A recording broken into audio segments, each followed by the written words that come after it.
the Short Film Showcase. I'm your host, Mike Messier, and on this episode, we've got two of the great collaborators on a project called Homeless in a College Town. So right now, let's check out the 5-minute preview of Homeless in a College Town, right here on the Short Film Showcase.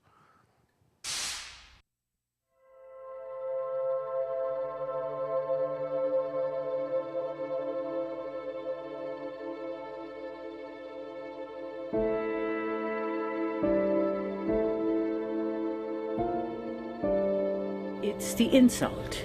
It's the insult of telling you that you have no rights, and who in the hell do you think you are? It's always sad, and it's sad to me when I think that there may be folks out there for whom who stop dreaming about what might be, about a better life, and say, well, this is my lot, and I may not get better, or I may not have any great other opportunities. That's really sad in America, to think that's what keeps all of us going. And we have to find a way to turn that around. I've been a hard worker all my life. And, most people that you talk to, if you ask them about me, they go like, I know Jay. And it's just rough, especially being in a wheelchair. They can't have lives anymore. They can't stay with their families. They can't bring up their children. We're not garbage. We're human beings. Why does people think that homeless people are garbage? It could be your mother, your father, your sister, your brother, somebody you went to school with. Could be your kids. Could be your kids. Usually is. Another issue with the shelter is almost every night they were overloaded. Wow, I can't believe it. Yes, more cans. Yes, we can, right? And then you justify that by saying, I'm not going to help you because of these reasons. You hurt yourself when you do that. Your heart gets a little harder. There's people out there who don't know where to ask for help. And that's a shame, because there should be more knowledge out there for people who do need help, where to ask for help. I think if we reduce the cost of housing, I think it's going to keep a lot more people out of the cycle. So where do you guys see yourselves a year from now? A year from now, graduating. It should be about graduation now. I didn't start out collecting cans. As you can see, I did graduate from college. And actually, an Ivy League college at that. This is my diploma. I don't want to show the name.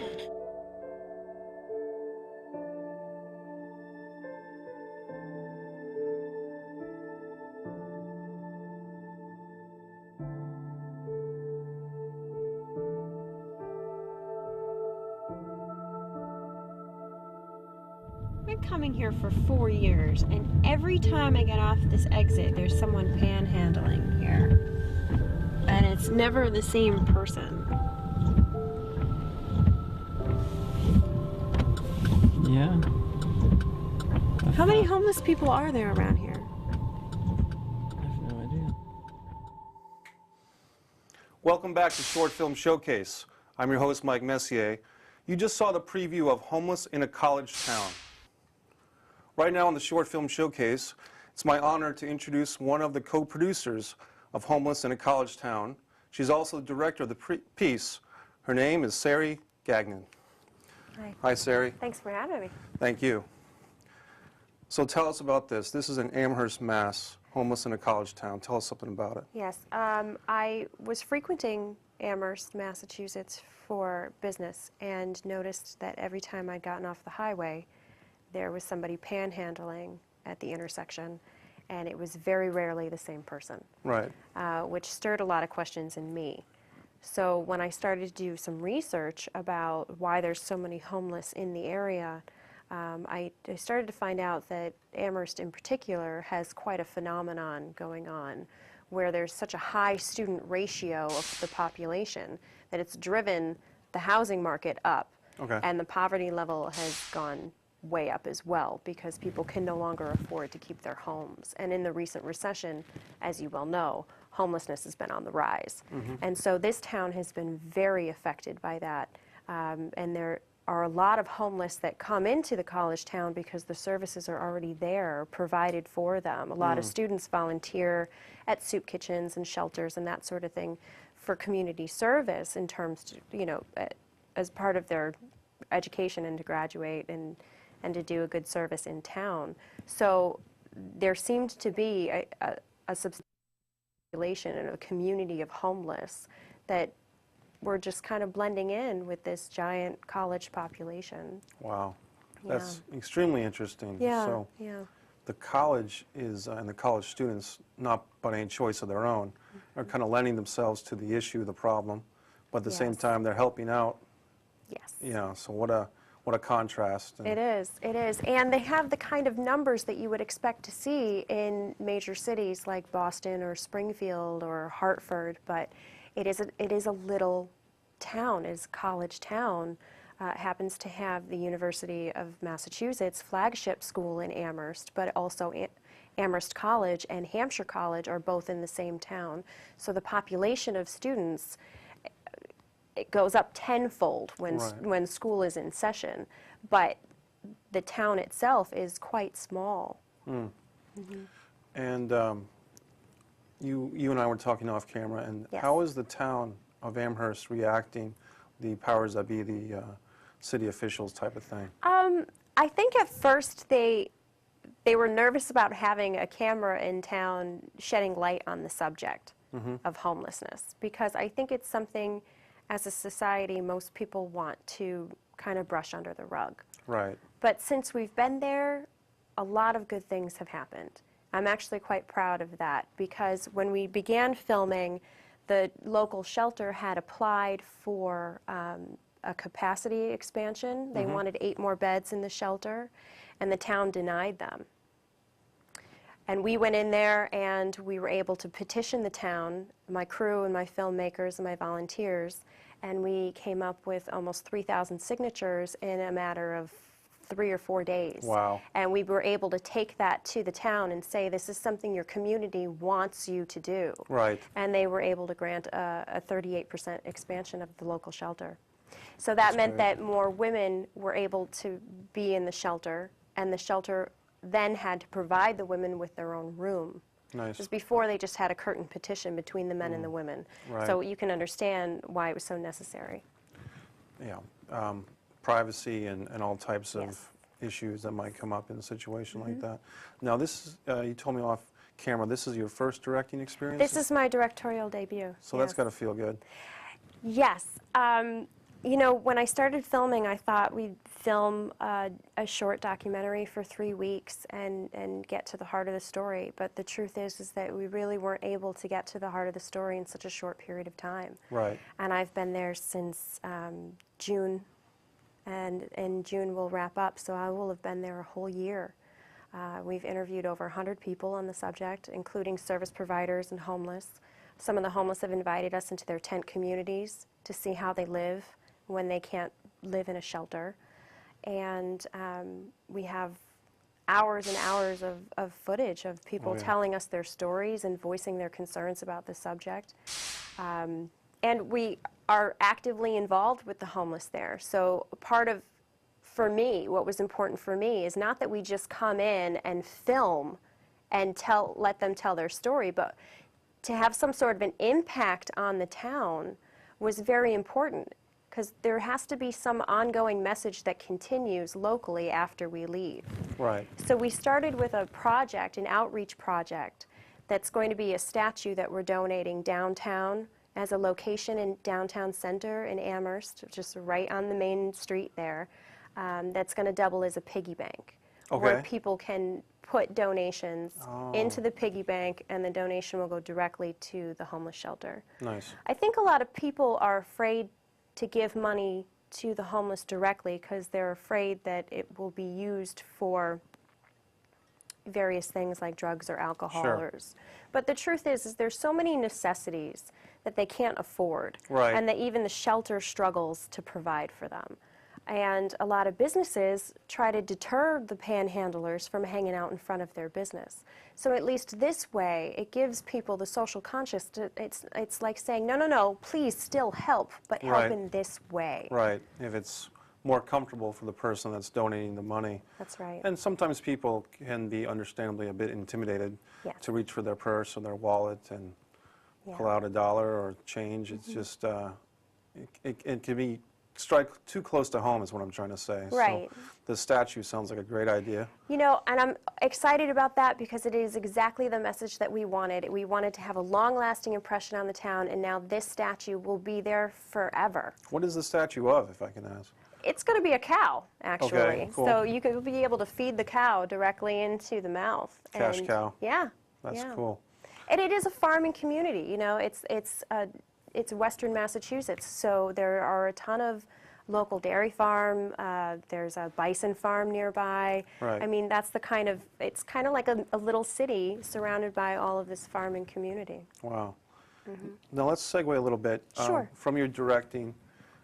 How I've seen you before is as a great actress. Oh. And was that called Cemetery Road that I saw you in? Yes, I Okay. did Cemetery Road with Bill Hamill was the director, and they did that project through SECT, that's a Southeast Connecticut filmmakers group. Right. And in that movie, it was kind of a breaking the fourth wall. There's a horror film going on, and the Right. producers are being besieged by real ghosts, and you're right in the middle of this. So Right. My character is the lead actress in a horror film that's being filmed in an actual haunted house, and then the crew finds out that the house is haunted while they're filming their horror film. what other acting projects have you done in the past that you're really proud of? Because you have a great resume. Oh, thank you. I am in particularly proud of Rising Star. It's a film I did with Marty Lang in Connecticut. It premiered in the Seattle Film Festival and won an award for largest audience participation. So that was big for me, and it just recently got international distribution. So, you know, we're worldwide now. So I'm proud of that in particular. That's great. What are some other projects? Because I mean, and when did you start? Because your acting resume on your website has some great schools listed. Yes. Well, I actually went to Keene State for performing arts. I have a degree in theater, dance, and film. So I started doing theater acting in college, and when I got out of college, I went directly to Circle in the Square in New York City. Tell us about Circle and Square Theater. It's Circle in the Square Conservatory That's right. Theater. It's just off Broadway, and it's a school where they take students and really give them a full theater experience of what it's like to perform a type of Broadway-style theater. And your resume has some great theater schools for yourself listed, Stella Adler Conservatory, and you got your degree in acting and film and Theater, dance, and film. Wow. Yeah, I specialized in acting and directing when I went to school at Keene State College. Yeah. nice. And where's Keene again? In New Hampshire. New Hampshire, Yeah. great. And now on the other flip side of that, you've come full circle and you're teaching young kids, right? Yes, I work for performing arts programs, and I'm an acting coach. So what they do is they put me in schools that have cut the budget for the arts. Yeah. And I will go in for 7 weeks and teach students K through 4th grade. And at the end of 7 weeks, we put on a performance for their parents, and it's a really rewarding experience. So you're doing everything. You're directing your first film. Yes. And acting. We haven't even talked about all the acting projects. Do you have any acting projects going on right now, or is pretty much your directing? My full focus right now is my directorial debut. Okay. Yeah. So you'll get back into it when you have more time. I certainly will, yeah. And going back to your directing, Yeah. what has been the biggest challenge for you as a director so far? You know, I had an acting teacher in college who used to tell me that being a confused director was a good thing. Okay. because you got to overcome challenges. Right. And I often find myself confused. Right. But going on? I have not really hit a challenge yet that I haven't been able to overcome, you know? Okay. So I think that was, it's like a good lesson for me, that like you could still do this, you can still do Right. this. It's like a constant reassuring of myself that we can get through this. Nice. Yeah. And it's different in a documentary because I would think that it's more like working with those city officials, working with your crew in order to organize these shots and being delicate or professional under trying circumstances with the actual homeless people. You want to be respectful from them, and you want to be able to work with them and capture them in this state that's not so wonderful, but the integrity has to be there. The uniqueness about my film and my crew is that we have formed relationships with our homeless. We've worked at the soup kitchens, we've volunteered our time. Everybody in our crew has done that. Christmas Eve, one of our homeless had told us that she had gotten housed finally. She'd gotten a housing situation and she needed help moving. So our crew of volunteers came and we moved her into her first apartment in 7 years on Christmas Eve. So, you know, we are part of their support system. That's great. Yeah, that's very important. We trust them and they trust us. Give us some of those websites where people can find information about homeless in a college town, or if you have... Actually, they can go to homelessinacollegetown.com. Perfect. And see more about what's going on with our film. And to learn more about our outreach project, the statue, they can go to thecowIscoming.com. Nice. Yeah. And while we just have a few minutes left, yes. Is there another project in the works that you want to talk about, or do you want to keep... Yeah, no, I could talk about it. We are in pre-production for another documentary called Hope Fiends, and it's about an underground sober house. It's operating as a sober living environment with it's full of capacity that the town is not even really aware of. So the struggle that most sober houses have is that neighborhoods don't want them. Okay. So, and it's kind of strange because a sober house is a sober living environment. It's not a drug house, right? You know, but most neighborhoods don't want them, so they'll fight against having a sober house in their neighborhood. So this sober house in particular, none of the neighbors even know that it exists. Oh, I see. And the people that are in and out of the sober house and maintain their sobriety, they work in town. You know, they pump gas, they wash dishes, they are contributing to the community, and the people around them don't even know it. Wow. Yeah. Now, what's this film going to do? Is it going to kind of... We're kind of outing that situation, that struggle that they're trying to gain acceptance from the community. Okay. Yeah. Very good. Very good. Well, it's just, you know, the whole not in my backyard thing is just, the human condition is so interesting. I mean, you've seen both sides of humanity with your documentary, or all sides of humanity. This is very great work you're doing. Thank you. Sari Gagnon. Yes. Thank you so much for being on the Short Film Showcase. It's been a Thanks for pleasure. having me. We'll have you back on real soon. Thank you. Thank you. Right here on the Short Film Showcase, I'd like to introduce our next work. It's another great episode in the web series 13 Witches by Sabine Modestin. Let's check it out right here on the Short Film Showcase.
Who are you?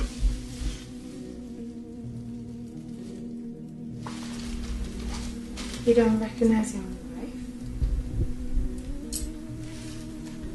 Isn't this what you always wanted?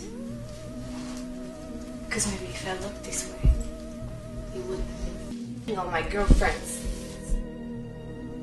Did Diana put you up to this? I am Diana. But tonight, I'm your fantasy. All of you, get out of here! No voice will ever come from your mouth until Diana is silent. Who the fuck are you bitches? What is this, just some kind of orgy or something? Same for you, Stefan. There's no need for your arms or legs. Go ahead, Diana. Paralyze his arms and legs. You have the power for that now. You know, gonna need your eyes. Know your legs. Tonight, you're gonna die. I just want to eat her, don't you? I would love to. I wonder what Diana would think of that. Do you need Sheila's when it first slaves? Because I'm a good girl, and I love to use her for a sacrifice. No. I'm not gonna need her. Nemesis, I'll save you some blood. Oh, Andromeda, you really know me well. Diana, would you like to eat a girl for the first time? For the first time, I would love to use one of my girlfriends. And Stefan would love to watch. Wouldn't you? Open your eyes.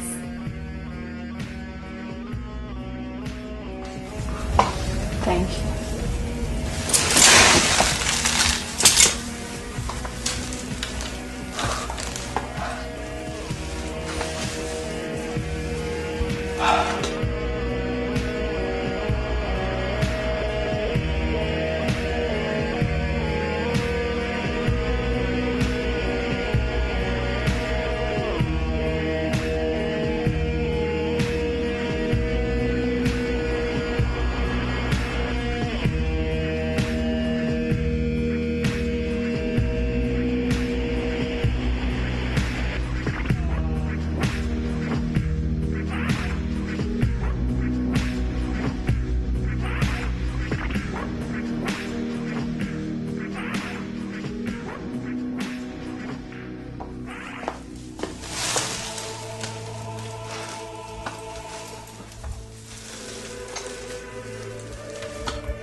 Diana, you gotta give him the potion. He won't die forever.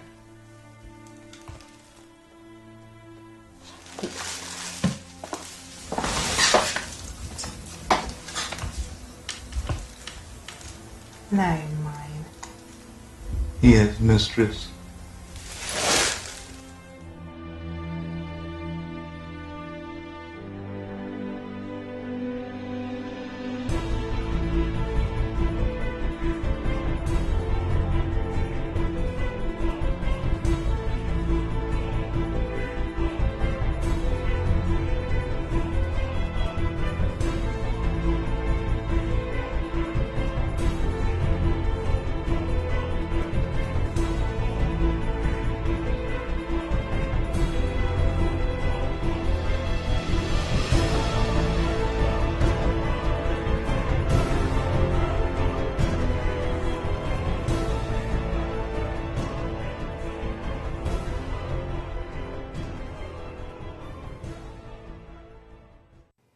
Welcome back to Short Film Showcase.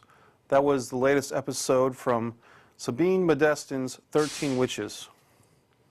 Right now on the Short Film Showcase, it's our guests, Matt, Heron, Durante.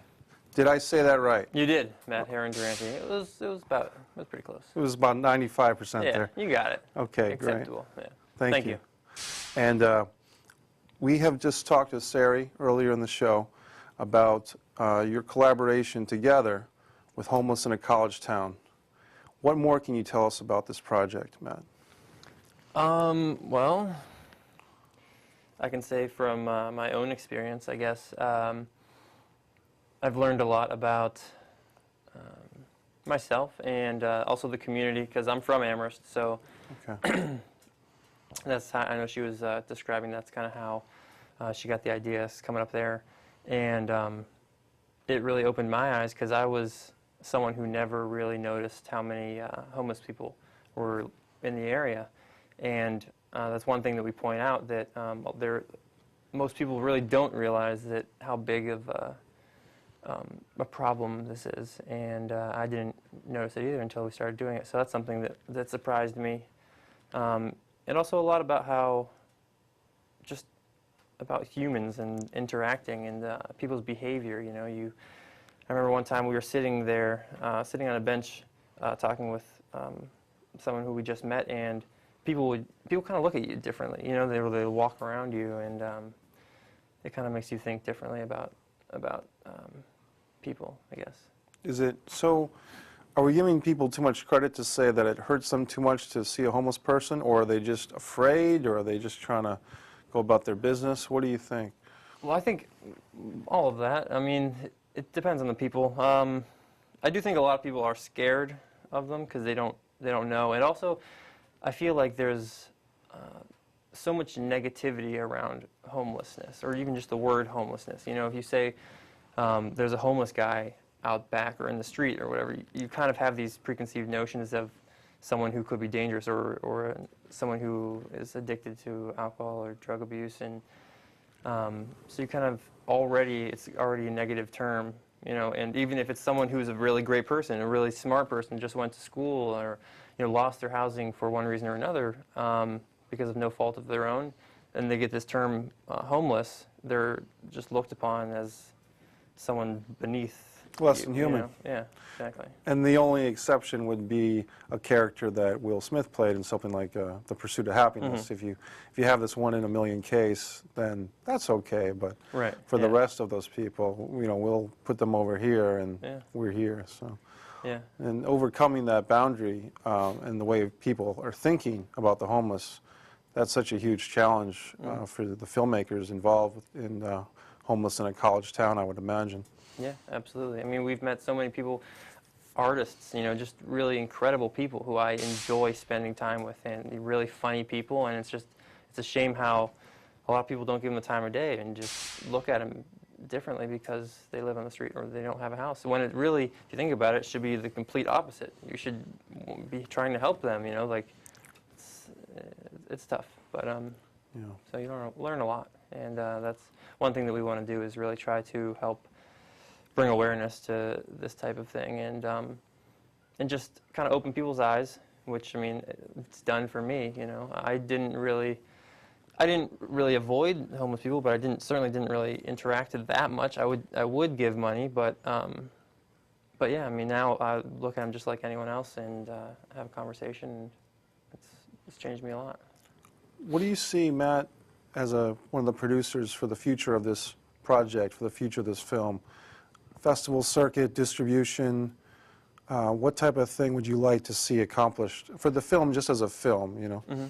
Well, really, our goal behind it is just to get the most people to see it possible, because what we're trying to do is just really trying to create as big of a impact as we can to change the way things happen in communities, and the way people helping out or volunteering, and if we can inspire other people to want to help more. So we're really trying to just get that out there. So that means just trying to get the film to as many places as possible to have the biggest audience, I guess. So we really just want to have the most people see it we can, and that would start with festivals. Right. And so we'll do festival tours, and I mean, we'll weigh our options for distribution, but really it just comes down to getting it out there. And so I'm sure it'll go from festivals to, it could go DVD or international or something like that, but we really, eventually be on the internet, and just really want to get it out there. And there are a lot of cable networks, such and such and such and such, cable networks that would really maybe want to pick up on a movie like this, this movie. Mm-hmm. You talk about IFC or et cetera, so many channels that need quality programming, so hopefully in the next year or so this will develop for you guys. Yeah, I'm very confident in it. So it is really just watching some of the stuff that we have already I'm surprised at how, I guess not surprised, I'm excited to see how it's turned out so far. And Right. So I'm very positive about it. Good. And your track record is really nice. I mean, you have some projects we can talk about. Rising Star. Want to talk about that a little bit? Sure. That was a film directed by a good friend, Marty Lang, who a very talented filmmaker, and I worked on that project with Sari. And I actually just had a fairly small role in that film, but it was a lot of fun. It was a really fast-paced set, which most sets are, but and so you kind of you just get thrown right in the middle of it, and it's a lot of fun. Yeah. It was good. Between a Rock and a Hard Place, did some good things at Tribeca, was it? Was that We went to the New York the TV festival, and it was at Tribeca. Nice. And that is a reality show. That was a pilot for a reality show produced by Icon Gate, Dan Bucci.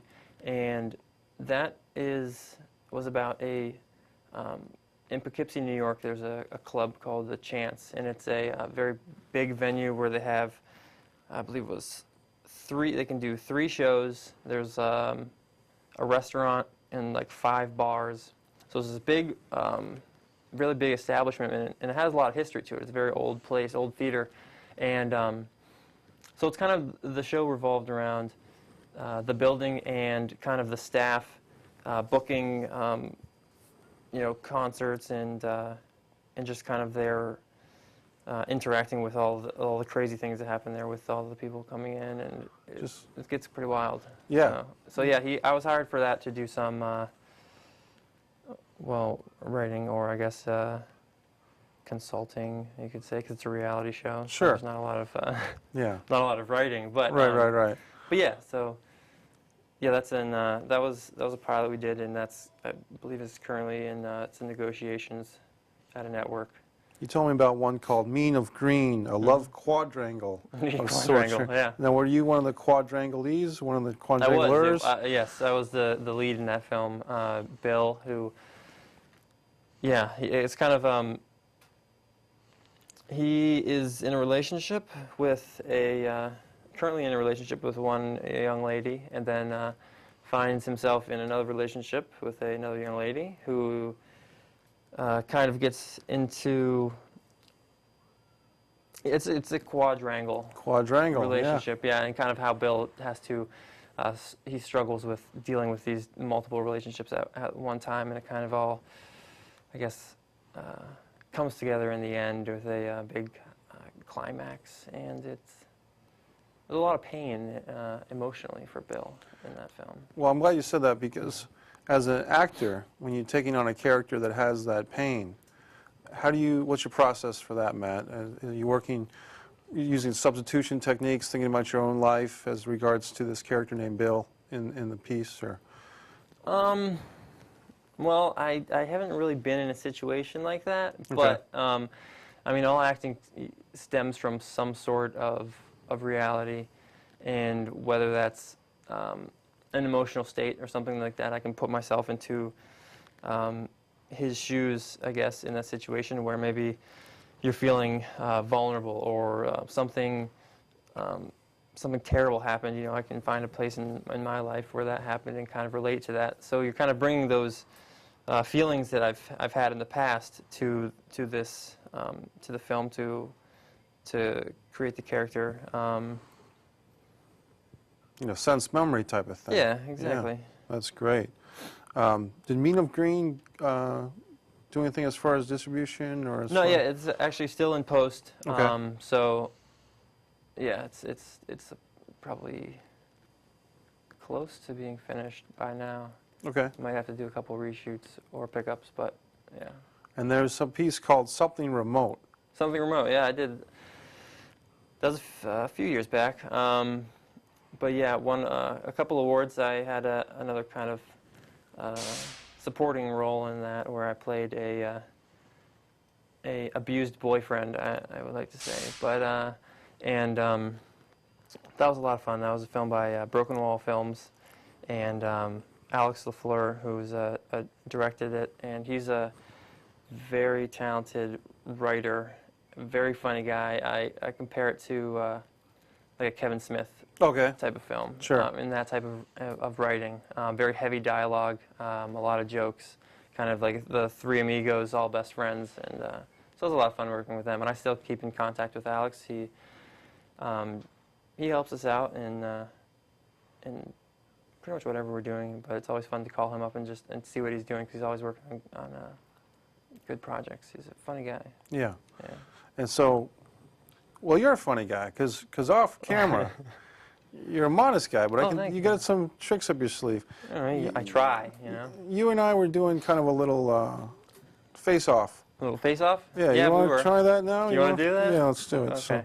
So, for the benefit of those at home with still photography, Matt and I are going to try our De Niro off. Okay. Okay, so since you're the guest. You want me to go first? Well, maybe I should go first, because yours is better. Break the ice. All right. I don't think mine's better. This is my De Niro. It's really good, by the way. All right, so this is my Robert De Niro impersonation. Okay. That's pretty good. You gotta get that. You get. Well, the eyes. Yeah, So, you're besting me already. Yeah, you got the better eye. That's good, though. I like yours. All right, let's try you yours. got the again. hands. Yeah, That's the good. hands is where. All right, we're a couple of funny guys.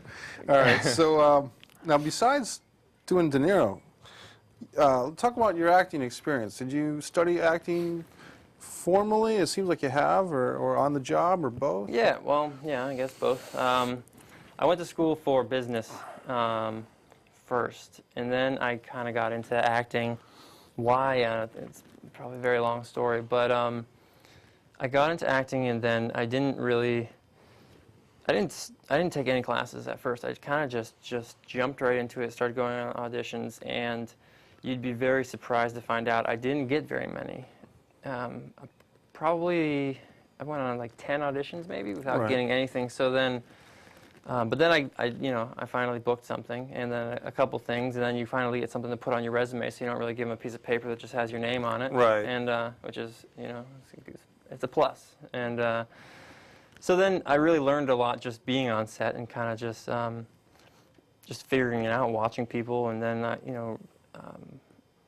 but then I started getting into classes and taking, I guess, that side of it more seriously. I studied Meisner in Boston, and then I took classes at Stella Adler as well, and worked at the Actors Gym. So I've just been taking a lot of classes in pretty much in New York, Connecticut, and Boston. Nice.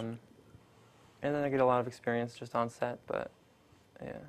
Have you heard my Meisner joke? I don't think so. Your shoes are black. That's my Meisner joke for those that. Yeah. So as an actor, we're kind of running out of time, but give us the websites again for Homeless in a College Town so people can look that up and get more information. Okay. Yeah. Well, homelessinacollegetown.com, and with the outreach project that we're doing, you can go to thecowIsComing.com. But that's also on Homeless in a College Town, so you can find it all there. It's been great having you on the show, Matt. What you and Sari are doing is tremendous. You're really turning that community, making them aware and turning it around with all the great work you're doing for the homeless in Amherst. So hopefully that'll be an inspiration to our viewers to pick up that torch in their own college towns or towns in general. That's the goal. Yeah, absolutely. Great, Matt. Thank you very much. Thank you for having me. Next on the Short Film Showcase, it's The Virgin and the Demon by Matt Colucci. Let's check out The Virgin and the Demon right here on the Short Film Showcase. He finally called today. Immaculate Virgin and my birthday disease. Time slowly wasting away. Welcome to advantage, Jackson. Much in I love the way he would play with my hair. Open up. He was so sweet to me. As you thrust towards the immaculate virgin and indeed terrified to see. Time slowly wasting away. All complications is I'm just munched in through years go smoke a sister. Open up, feel and remember.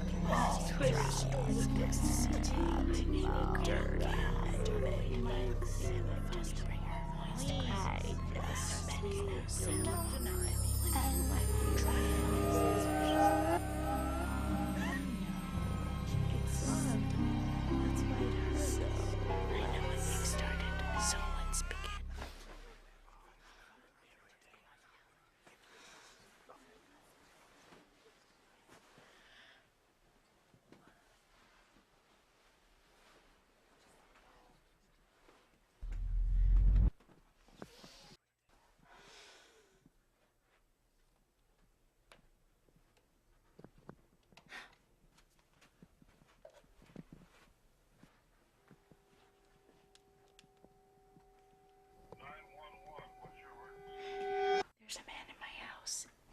He has a gun.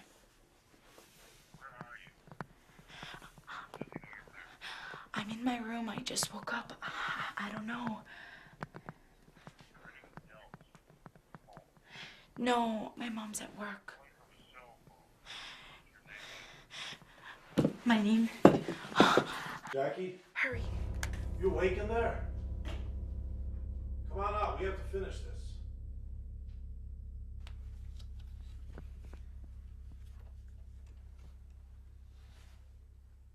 Who are you? Dad. What are you doing here? You don't remember last night, huh? No. It's no surprise.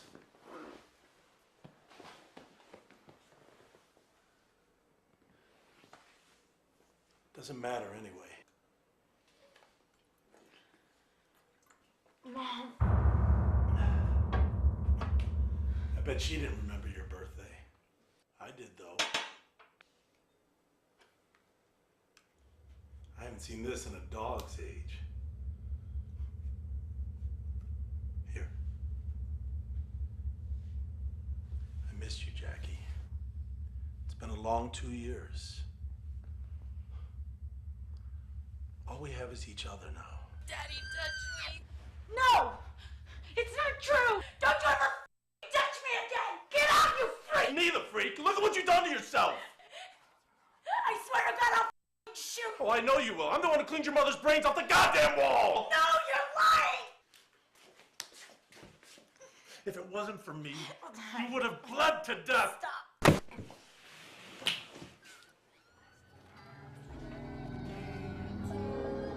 Now look what you made me do. Happy birthday to me. Happy birthday, dear Jacqueline. Happy birthday to you.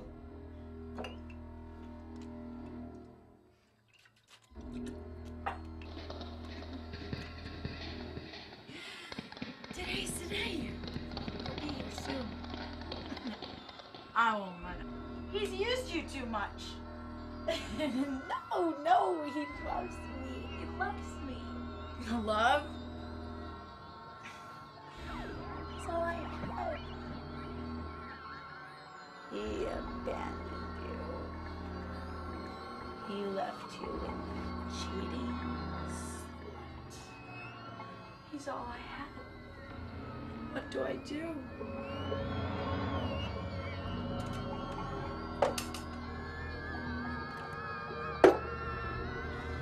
I'll be here to take me away from her. No more lies.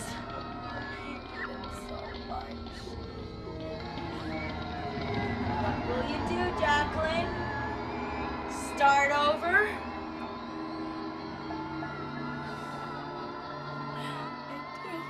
I do want to start over.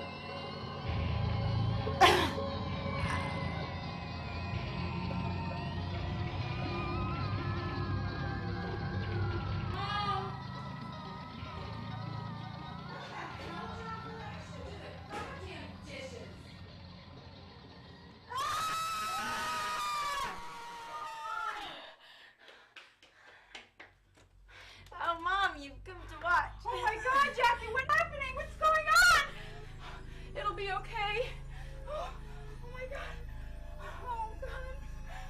you do this, baby? Why would you do this? You knew! Stop it, Jackie! Put the blade down! Love me, Dad. Love me. Stop, Jackie! Stop! That's what she said. But did he? Who? Your loving husband! Oh, he loved me. We have to get you some help, Jacqueline. You're bleeding so much. Now we can bleed together, Mom. Oh, God! You were never home! I'm sorry. You were with your lover. Why do you think he left? Because you were a whore! Did he make you feel alive like Daddy did for me? Did he make you come like Daddy did for me?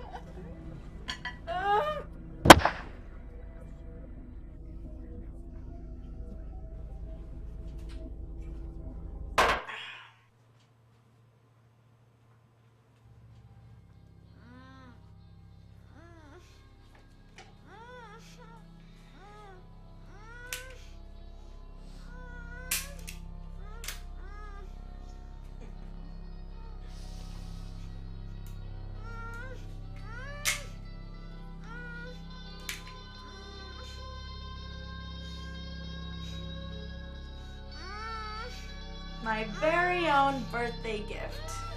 Such irony. Lucky for us.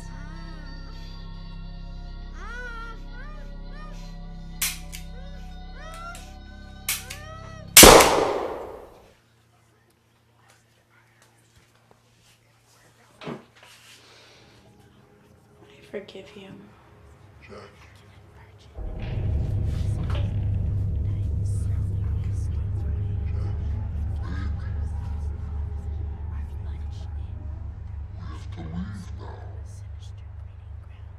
Jackie. Baby. Baby. Come on now, we have to leave. Who the fuck? The police? I love you, Daddy. Daddy touched me. Love me. He loves me. I need him so. I love you. You know I love you. Love. He loves me.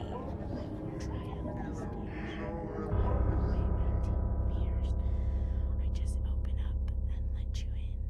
I know what you've started, so let's begin.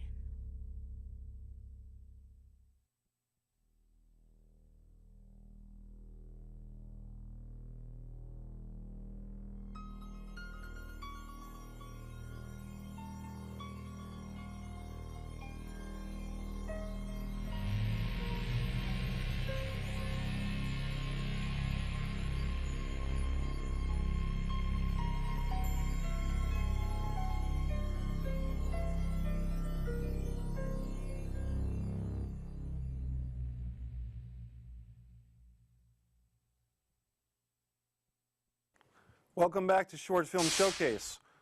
And I'd like our audience to please check out homelessinacollegetown.com. Please check out homelessinacollegetown.com to see if you can help with the homeless situation in your area. My name is Mike Messier. I'm the host of Short Film Showcase. I'd like to thank you for supporting us on our 20th episode. I'd like to thank Jeff and Cody here in the studio, as well as our producer, Bryan Casey. And if you're a short filmmaker and would like to have your short film on the Short Film Showcase, please go to bcfilms.net. That's bcfilms.net, and contact our producer, Bryan Casey. And for all you out there that are thinking, hey, I'd like to get into this short film world, I'd like to make a film, remember, if you can dream it, you can shoot it. I'm Mike Messier for the Short Film Showcase.